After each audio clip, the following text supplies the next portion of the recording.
Taigi, sveiki visi, sveikinuosi su dar vienu nauju pirmadieniu. Šiandien turiu specialų svečią, kaip ir minėjau, kiekvieną mėnesį pasikviesim specialių svečių. Ir šiandien turiu specialų svečią Ligitą, kas matot mūsų YouTube. Ir Ligita yra mano komandos narė, viena iš mano komandos lyderių, su kuria mes jau darbuojamės nuo 2020 metų. Ir iš tikrųjų Ligita yra nuostabus žmogus, labai užimtas žmogus, kuri atranda laiko ir verslo kūrimui ir darbui su savimi. Tai labai dažnas žmogus sako, kad neturiu laiko užsiimti saviugdą, neturiu laiko galbūt kažkiek papildomai veiklai, tai iš tikrųjų po šitą epizodą tikrai jūs pakeisit, manau, požiūrį daug dalykų arba gausite kažkokią tai įkvėpimą. Tai sveikutė Ligita. Labukas visiems. Tai iš tikrųjų gal galėtum trumpai pasidalinti apie save, kas esi, kuo užsiėmė ir apskritai apie save tiesiog trumpai. Aš esu 2 dukrų mama visų pirma, tai nes esu 45 metų moteris, dirbanti su blakstienomis, esu meistrė ir trenerė, taip pat gyvenu Anglijoje, štai mano viena dukrytė, paprašiau nemaišyti mamai, bet kaip visada reikia dėmesio, tai pasirodys būtinai. Gyvenu Anglijoje 12 metų jau. Užsiimu būtent blakstienų verslu jau virš 10 metų ir auginu mažą dukrytę, turiu vieną suaugusią dukrą, kuriai 24 metai, tai jau jinai gyvena kaip ir savo gyvenimą, o čia yra mažoji, kuri šmėžuoja aplinkui. Tai taip ir gyvenam draugiškai. Jo, iš tikrųjų. Ir kaip minėjai, turi Ir aišku, verslo online. Jo. Dar norėjau pridėti. Žinau, kad išblaškia, bet kaip sakant, čia yra suprantat realus gyvenimas, kad mamos kuria verslą, atranda laiko ir podcastų rašinėjimų ir viskam, ta prasme, tai viskas yra gerai. Ir manau, ypatingai, kas iš mamų klausysi, dar labiau suprasit, kad viską įmanoma suderinti, jeigu tu tikrai nori. Tai gal trumpai pakalbėtum, kaip atsiradai, nes iš tikrųjų mes kaip ir susipažinom per šitą veiklą. Ta prasme, jeigu šitą veiklą mes nepažinotumėm viena kitos ir nebūtumėm tiek daug renginių dalyvavę ir apskritai tiek daug visko perėję. Tai gal pasidalintum, kaip tu atsiradai šitoj veikloje ir kaip tu nusprendei prisijungti ir daryti kažkokį verslą, man kitaip esi žiauriai busy. Šiaip iš tikrųjų šitoj veikloje atsiradau dėka COVID-o. Realiai ta situacija mane privertė suprasti, kad mano verslas, blakstienų verslas, yra toli gražu nėra stabilus, kaip aš galvoju. Nėra toksai, kuris, truks plyš, vis tiek stovės stabiliai, ar ne? Taip, tu gali susikurti labai stiprią klientų bazę, taip, tu gali būti profesionaliausias meistras savo srities, bet yra vienas mažas bet. Jeigu ateina tokia situacija kaip pandemija, ar ne, ir mes turėjom sėdėti visi namuose, pas mane klientai negalėjo ateiti.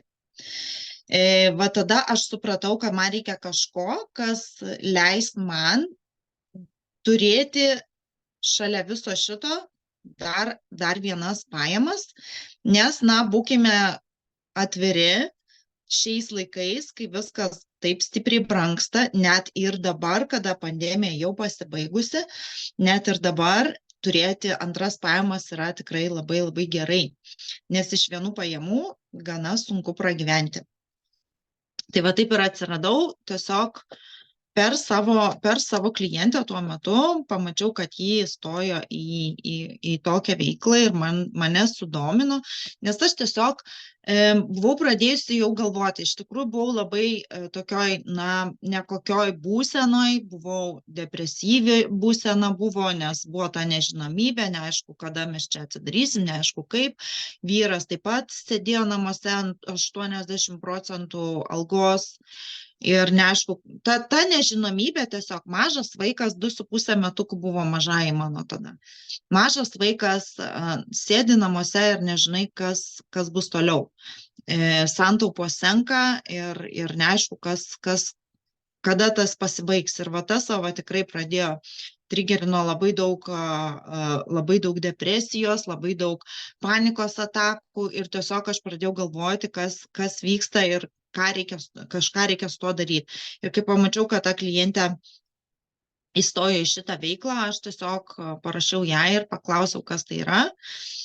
Ir pasakiau, kad aš norėčiau pabandyti. Tiesiog pati, nes produktus buvau naudojusi ir žinojau jų poveikį, man patiko tas poveikis, nes padėjo numesti svorio. Ir iš tikrųjų, va tada aš pradėjau su ją tiesiog padariau sutartį, kad aš jai padarysiu blakstienas, o jinai man padarys prijungimą.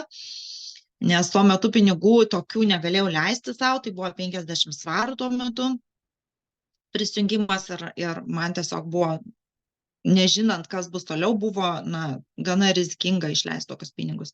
Tai aš susitariau su ją, kad aš jai padarysiu blakstienas, kai viskas atsidarys ir tada būsim atsiskaitę. Tai visa tai tiko.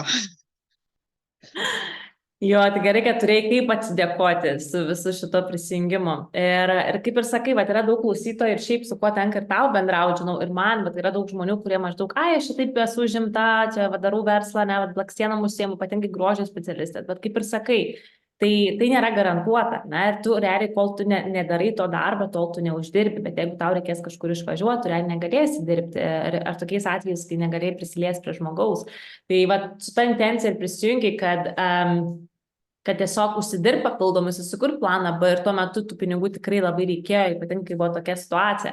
Ir trumpai apie savo galbūt istoriją va šitoje veikloje, tai kaip tavo gyvenimas pagerėjo prisijungus į šią veiklą?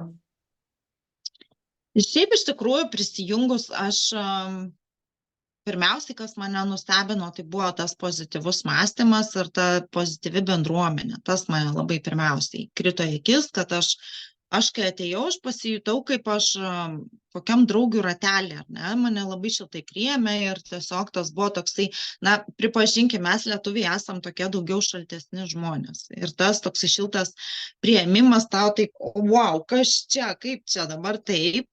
Ir, patiko. Iš tikrųjų labai patiko tas jaustis matomai pagerbtai, tiesiog už kiekvieną ten padarei ten kažkokį tai užsakymą, ar ten turėjai pirmą klientą ir žmogus tiesiog tave visi sveikina, tau visi ploja ir galvoji, kad aš čia nieko tokio nepadariau, bet va visi tiesiog tave skatina, šaunuolė, kaip tau pasidalink, kaip tau pasisekė tą padaryti ir visa kita. Tiesiog aš kai pradėjau skinti tą kelią į viršų, skaitosi, eiti labai staigiai aš ėjau į priekį. Tai labai buvo netikėta tai, kad labai daug dėmesio sulaukiau ir iš aukštesnių mentorių, kur jau ten anglų kalba ir ten jau kvietė į Zoom skambučius, kvietė dalinti savo istoriją ir aš tokia buvau, aš dar kojų neapšilus ir mane jau čia visur kviečia ir netgi kvietė pravesti Zoom skambutį, kur aš ten sakiau, ne, aš nepasiruošus dar tam. Ir tiesiog labai daug to dėmesio sulaukia ir buvo iš tikrųjų labai fainai, nes spaudimo nebuvo, tiesiog buvo klausimas, ar tu galėtum pasidalinti, ar ne. Ir man tas labai patiko, nes, kaip pasakyt, visą laiką kiekvienas žmogus nori būti matomas, jisai nori būti pripažintas, jisai nori būti mylimas ir jisai nori jaustis svarbus. Ir čia yra tas, kad tu jautiesi svarbus ir tu jautiesi matomas ir tu jautiesi pripažintas, nes tavo sėkmę švenčia visi. Kaip paprastam darbe yra tai, kad jeigu tave paaukštino, tai pažiūrėk, jau į tave žiūri tokiais žvilgsniais, kad atrodo, tu ten kažkokiais kitais būdais nusipelniai savo pozicijos, ar ne? O čia kaip tik visi tave skatina ir tiesiog nori, kad tu siektum, nori, kad tu eitum į viršų, nori, kad tu kiltum. Tai čia yra labai didelis skirtumas. Ir šiaip atradau dar saviugdą tuo keliu, kaip ir nedrąsiai ėjau ir ieškojau kažką tokio jau ilgą laiką, kaip aš dabar matau. Facebook'e labai ilgai dalinausi kažkokiais tokiais video, kur tikrai, duoda tau kažkokį tai pamąstymą. Bet atėjusi į šitą veiklą, aš konkrečiai supratau, kuria kryptim reikia eiti, nes pati buvau gana negatyvus žmogus, apskritai buvau su šita veikla, jeigu tai pasakyti, buvau labai skeptiška. Bet mano požiūris ant tiek pasikeitė į viską, kai aš pradėjau gilintis ir pradėjau suprasti, kas tai yra. Tai vat, kai tu supranti, kas tai yra, kai tu pamatai, kaip tiesiogiai kokios tau naudos duoda šitą veiklą, tada tu supranti, kad, na, ir tu gali tuo dalintis. Ir yra tokių žmonių kaip aš, kurie nesupranta, kurie nežino, nuo kur pradėti. Man buvo labai dažnai sakoma, tau reikia dirbti su savo mąstymu, tau reikia dirbti su savimi. Dirbk su savo galva. O nuo ko pradėti? Tai labai lengva pasakyti, kad tu dirbk ir tvarkykis, ar ne? Bet nuo ko pradėti? Tai vat buvo konkrečiai žingsnis po žingsnio tiesiog duodama toks švelnus nukreipimas, ar ne, ir aš tiesiog pradėjau eiti tuo keliu ir pradėjo viskas keistis. Ir aš supratau, kad pirmiausiai tai, ką reikėtų keisti save, kada tau gyvenime yra kažkas blogai. Nes tu gali kaltinti visus aplinkui, gali blogą orą kaltinti, gali, nežinau, gali šalį, kurioje gyveni kaltinti, gali mokesčius kaltinti, gali viršininką, tėvus, vaikus, na, apkaltinti rasi visą laiką ką. Bet kol tu nepradėsi savęs keisti, tol niekas ir nesikeis. Tai vat, kada tu pradedi keistis ir vietoj kaltinimų ieškoti pamokų ir ieškoti priežasčių, kodėl taip įvyko, ir atsakyti savo į tuos klausimus, ne kas kaltas dėl to, nes kaltas, tai na, kaltė niekam nieko naudingo neduos. Tai ne kas kaltas, o ką reikia iš to pasimti, ką man reikia išmokti. Ir va tada pradėjo mano gyvenimas keistis ir aš pati pradėjau keistis, pradėjau labai daug dalykų suprasti, tapau ramesnė, tapau daugiau tokia pozityvesnė, pradėjau matyti puodelį ne pusiau tuščio, pusiau pilną. Ir aišku, jau dabar pati vedu šitas mindset grupelės, tos užduotėlės keliu ir pati tiesiog kasdien labai daug klausausi ir mano tas, būtent mano ta veikla, ką aš dirbu su Blakstienom, ar ne, aš labai stipriai susieju su tuo darbu taip pat, nes aš galiu daryti du dalykus tuo pačiu metu. Aš galiu dirbti su klientė ir aš galiu klausytis, dirbti su savo galva, ar ne, ir dėti į savo galvą informaciją, kurią vėliau pasidalinu su žmonėmis. Ir visą tai labai puikiai galiu suderinti. Nes čia, na, būkime taip pat atviri patys savo. Viską galima suderinti, jeigu yra noro. Gali rasti tikrai galimybių suderinti visus tuos dalykus. Kartais reikia atsisakyti mažiau svarbių dalykų gyvenime, kad priimtum labiau svarbius dalykus, tarkim, sėdėjimą tuščiai ant telefono, žiūrėjimą Netflixo, ar ne, tu gali tą pakeisti tam tikrais dalykais, kurie tau duos tiesioginės naudos tavo gyvenime ir duos vertės tavo gyvenime, kas privers tavo gyvenimą padaryti daug geresnių, tavo gyvenimo kokybė pagerės, tavo santykiai pagerės, nes tu automatiškai tampi kitoks žmogus.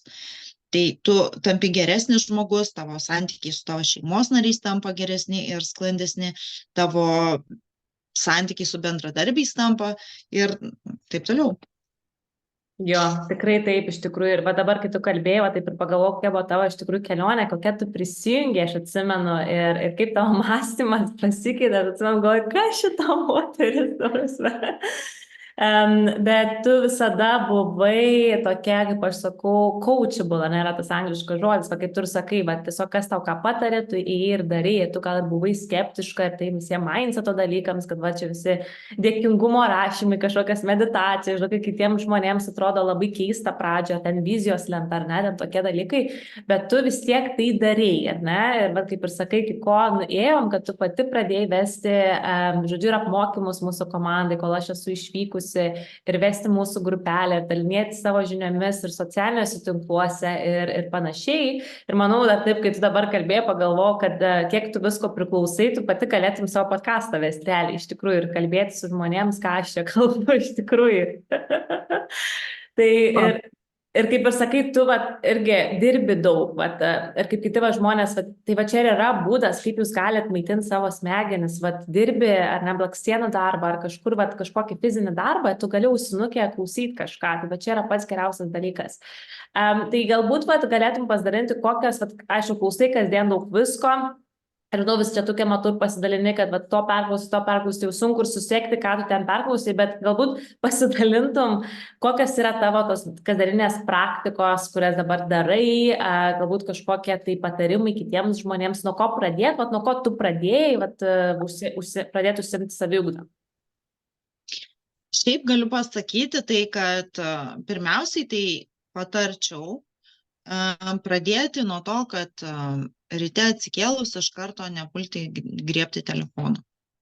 Čia yra svarbiausia, nes telefonas yra dalykas, kuris yra mūsų dopamino, kaip pasakyti, narkotikas, ar ne, jis duoda mums pastoviai to dopamino, bet taip pat yra didelis stresorius.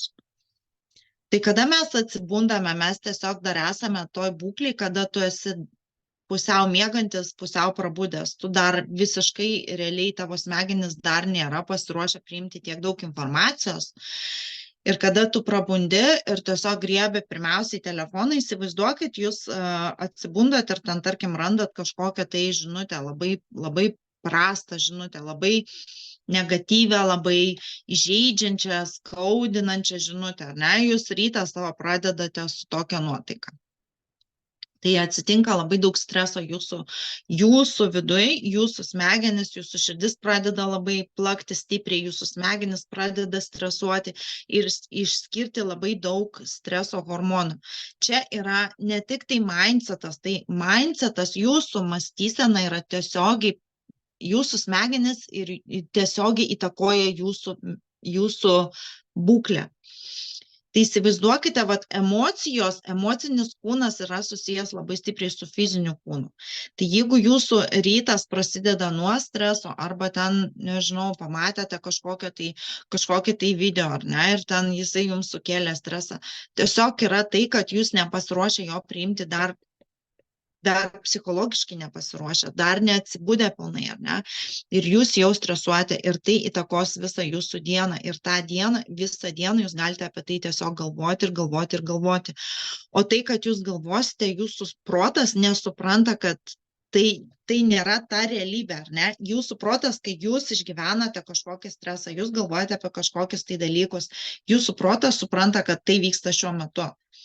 Nesvarbu, galėjo įvykti ten 10 metų atgal, atsirado kažkoks tai dalykas, apie ką jūs pradedate galvoti ir stresuoti apie tai, jūsų protas, jūsų smegenys supranta, kad tai vyksta dabar ir išskiria tą streso hormoną. Ir jūs jame gyvenate, toj būsenai gyventi yra labai nuodinga. Mūsų organizmui yra labai kenksminga gyventi būtent stresiniai būkliai. Ir tai iš to atsiranda lėtinės ligos. Tai įtakoja tiesiogiai mūsų organizmo, mūsų kūno sveikatą, ar ne? Ir kada jūs prabundat ryte, tiesiog, ką aš asmeniškai darau, tai aš tik prabudus visą laiką pirmiausiai einu apkabinti savo vaiką. Kas neturite vaikų, gal turite gyvūnų, eikit apsikabinkit gyvūnus, eikit apsikabinkit antrą pusę. Galų gale apsikabinkit save ir pasakykit, aš tave myliu. Paprasta. Tiesiog tokią praktiką. Duokit meilę. Duokit meilę ir priimkit meilę. Pirmiausiai, ryte atsikėlus, duokit švelnumo kiek įmanoma. Tiesiog pajuskit tą momentą čia ir dabar. Ir tiesiog apkabinkit tą vaiką ir, pavyzdžiui, aš kaip darau, aš apkabinu vaiką ir tiesiog galvoju, Jėzau, kaip aš tave myliu ir kokia aš esu dėkinga, kad aš turiu tave. Ir pradedu tiesiog galvoti savo mintimis, suvokti čia ir dabar, kaip aš esu dabar šiuo momentu, kokia aš esu laiminga, kad aš turiu šitą vaikutį ir kad aš ją apsikabinau ir kad jinai mane apsikabino, kaip jinai mane stipriai suspaudė. Tiesiog tuo momentu tuos dalykus aš suvokiu, kas dabar vyksta ir tiesiog esu už juos dėkinga. Tai dėkingumas taip pat yra labai didelė praktika, kurią galite praktikuoti kiekvieną rytą tik atsikėlę. Ir tai yra svarbu todėl, kad jūsų protas jau stoja į pozityvų mąstymą. Šiuo metu, kada netgi yra psichologai ir medikai ir apskritai daktarai nustatę ir mokslininkai nustatę, kad dėkingumo praktika prilygsta gydomajai praktikai. Tai žmogus, kuris turi depresiją, depresyvias mintis, jeigu jisai praktikuoja dėkingumą, pas jį depresija pasitraukia. Aišku, jeigu tai nėra klinikinė depresija, kada yra jau ten smegenyse tam tikros cheminės reakcijos, kur ten jau reikia medikamentais jas atstatinėti. Bet jeigu yra pas jūs tiesiog toksai liūdesys, ar ne, ir pas jūs eina ta tokia tas tokia, sunku ant dūšios, ar ne, praktikuokite dėkingumą, raskite dalykus, už kuriuos galite būti dėkingais. Tada jūs suprasite, kad jūs turite iš tikrųjų daug. Tai kada tu jauti, kad tu esi turtingas ir turtingesnis nei daugelis žmonių, tau nekils mintis galvoti, ko tu neturi. Kada tu pradėsi dėkoti už tai, ką tu turi, tu nesikoncentruosi ant to, ko tu neturi. Ir kada tu koncentruojies ant dalykų, kiekvienas dalykas, į kurį tu koncentruojiesi, yra tas dalykas, kurį tu augini. Jeigu tu koncentruosies nuo pat ryto į stresą, tai jisai tik tai auks. Jeigu tu koncentruosies į meilę, meilė tik tai auks. Jeigu tu koncentruosies į negatyvą, negatyvas auks. Tai, ką tu maitinsi, tas ir auks. Tai reikia labai labai stipriai valdyti savo tuos dalykus, rytinius ypatingai, nes mes esam labai pažeidžiami tuo metu. Ir aišku, pirmiausiai tai ką irgi atsigerti vandens, nes tai vanduo yra labai svarbu, atsigeri vandens, padėkoju mintimis už tai, atsigerdama vandens visą laiką pagalvoju, kad tai yra gyvybė, kuri eina į mane, kuri tiesiog kaip aš kaip augalas jaučiuosi ir kad eina visur tiesiog po visą mano kūną, tas vanduo mane išmaitina. Tada ką darau taip pat, pakvėpuoju grynu oru. Atsidarius langą, užtenka pakvėpuoti, nežinau, 5 minutės, giliai tiesiog. Šitas dalykas sureguliuos jūsų apskritai bendrą būseną, organizmo būseną, primaitins jūsų smegenis, paruoš jūsų smegenis darbui, dienos eigai. Jūs gausite daug deguonies ir tiesiog nuraminsite savo protą, nuraminsite save ir paruošite dienai. Tai labai labai taip pat yra svarbu. Ir taip pat yra prieš imant telefoną į rankas, duokite savo akims saulės, dienos šviesos, duokite dienos šviesos, nes tai yra taip pat labai svarbu mūsų kūnui atsibusti ir pasiruošti dienai. Nesvarbu, kas bus vėliau, gali bombos sproginėti, jūs būsit pasiruošę. Jo, iš tikrųjų, Ligita, labai ačiū tau už pasidalinimą, nes manau, kad aš esu irgi dalinusis šiame podcaste, bet tikrai, manau, daugelis žmonių vis tiek atsikelia ryte ir žiūri savo tą telefoną iš karto, kaip ir sakai, streso lygis sukyla, viskas sukyla ir tiesiog mūsų smegenyse vyksta visi tie procesai, kurie iš tikrųjų įtakoja mūsų visą dieną realiai neigiamai.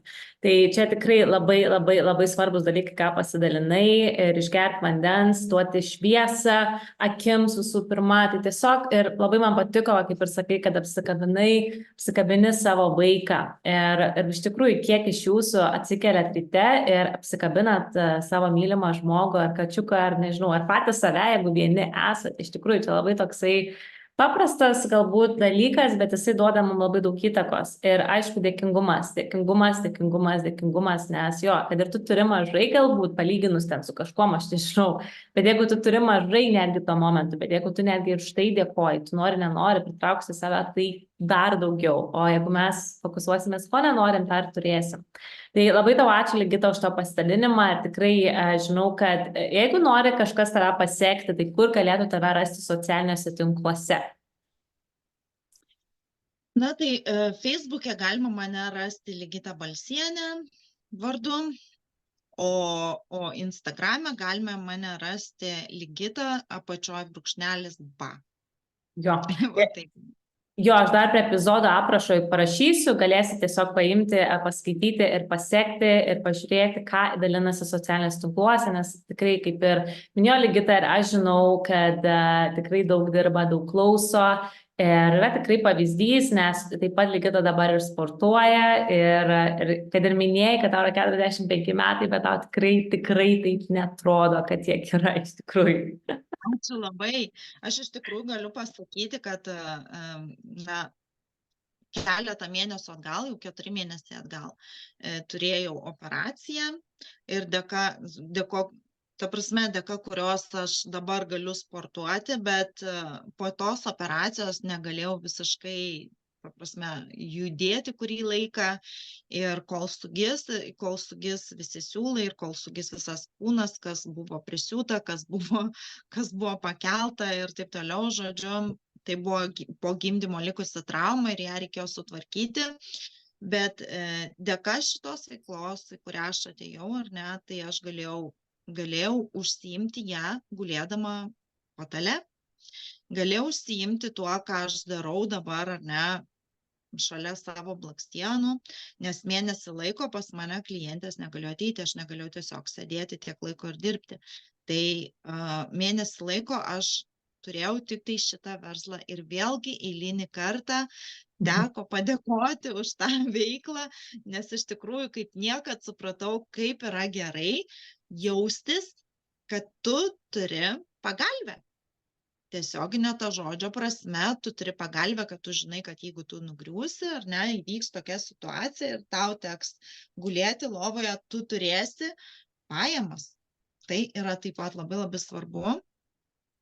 Ir net jeigu žmonės dirba tokius darbus, kur yra, kur nebus tokių dalykų, ar ne, mes visi nesam garantuoti, bet tarkim, ar ne, turi kažkokį tokį darbą, tai šitas darbas vis tiek jisai pravers, nes jūs galite uždarbį atsidėti šeimos atostogom, svajonių atostogom, visi turim svajonių, svajonių namui, mašinai, rankinukui, bateliams, nežinau, vaikams dovanoms, kalėdų dovanoms, galbūt šeimai kažkam reikia, galbūt juodai dienai taupyti, galbūt kažkam, vis tiek mes turime santaupas, ar ne, turėti, tai galite dėti į santaupas ir tikrai, nei vienam pinigų nebūna per daug, ar ne, o skirti porą valandų savo laiko, brangaus laiko prie televizoriaus kabutėse, tai tikrai mes visi tenai sėdime ir mes visi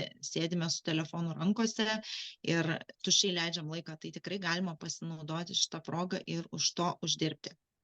Jo, tikrai taip, nes iš tikrųjų šita veikla, jeigu ne šita veikla, visų pirma, nebūtų nei šito podcasto, nes aš nebūčiau išdrįsus kažką pradėti daryti tokio dalyko ir apskritai ką pasako kiekvieną savaitę 2,5 metų, nebūtume mes susipažinusios, nebūtų šito epizodo, nebūtų daug ko. Tai va čia ir yra, tiesiog reikia naudotis galimybėmis, kurios yra prieš mūsų akis, o ne, taip sakant, sakyti iškart, kad neturi laiko.